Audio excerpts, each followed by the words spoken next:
In this video, we will understand how to mark order ready from the send to workshop screen in the process. To begin with, go to process and click on send to workshop. Once you reach here, there are two options to search for your order. One, to type this order number in the search screen. Once you do that, select all the garments and move them to the right hand side. Click on the preview and mark them ready. The other option is to search for the order number and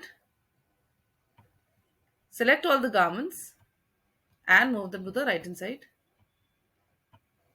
and mark them ready.